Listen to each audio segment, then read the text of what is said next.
Ivana, hvala za predstavitev. Zdaj bi povabil še Nastjo in Anjo.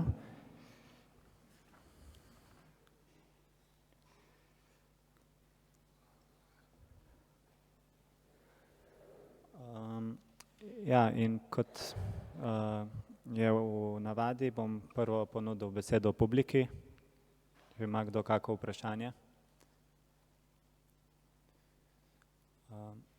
Ne, sicer bom jaz začel, pa bi vprašal Ivano prvo, če me zanima, če te posebej zanimalo oziroma če bi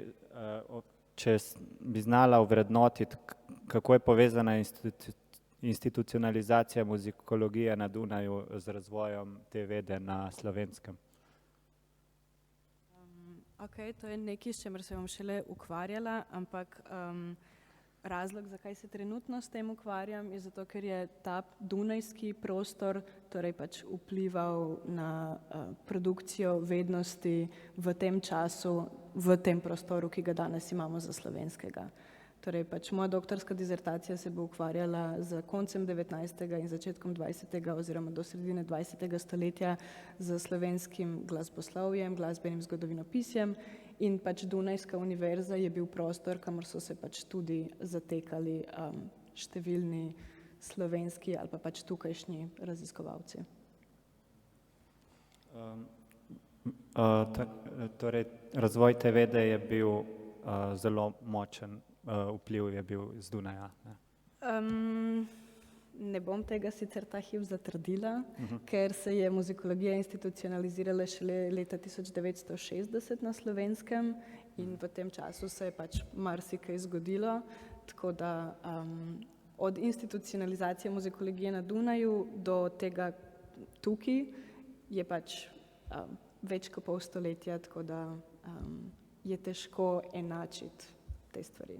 Mislim pa, da je gotovo dunajska muzikologija vplivala na neko produkcijo vednosti o glasbi tukaj. Ja, to pa gotovo.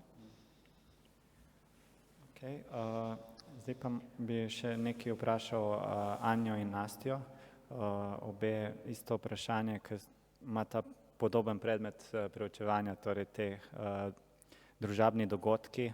Me zanima z vidika terenskega raziskovanja, kako poteka intervjuvanje na teh dogodkih, ali je dosti skupinskih tudi pogovorov, ali kako?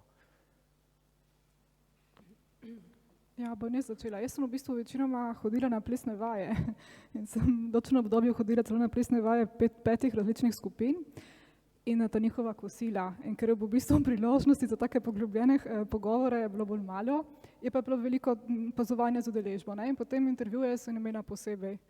Včasih proti koncu tudi recimo skupinske intervjuje, ko sem že imela neko razdeljeno temo in sem jo pač hotela podrobno obravnavati s člani ene plesne skupine, pa ponavadi so bili to bolj pač polstrukturirani ali pa prosti intervjuji izven teh dogodkov. So pa bili ti dogodki zame zelo naporni, posebno ko so potekali v baskovščini. Vi si predstavljate, jaz ko sem šla na teren, sem se začela tam učiti baskovščino in da si ti cel dan na enem kosilu in se trudiš razumeti, kaj govorijo ljudje in potem v tem se nekaj si zapisuješ na telefon neke opaske, je bilo kar naporno. Pač drugi so se pač zabavali in meni je bilo kar resno delo, ne? No, moj teren ni bil tako naporen, je bil v bistvu kar sproščen.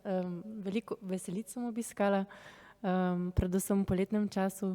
Sem tudi postavila tako mini kamero nad plesišče, ker me je v drugem delu raziskave me bo zanimalo, kakšne plesne oblike se razvijajo na plesišču, ko v bistvu ljudje prosto plešejo na neki taki odprti zabavi.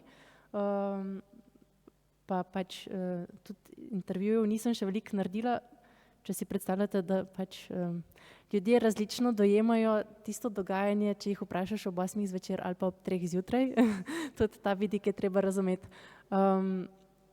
Drugače pa ja, te intervjuji so bili pa tako individualni, z vsakim posebej, ker v bistvu so bili dolgi vsaj 1 uro, da smo res tako na široko zaobjeli, kam ljudje hodijo na veselice, pa kaj jim pomenijo. Tako da.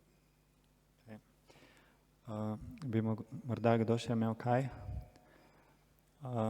Sicer predlagam, da pogovor prestavimo zdaj na pavzo. bomo imeli kosilo, torej vabljeni, da se nam pridružite pri pogostitvi in hkrati bo potekala tudi okrogla miza 30 minut za malico o javnih menzah.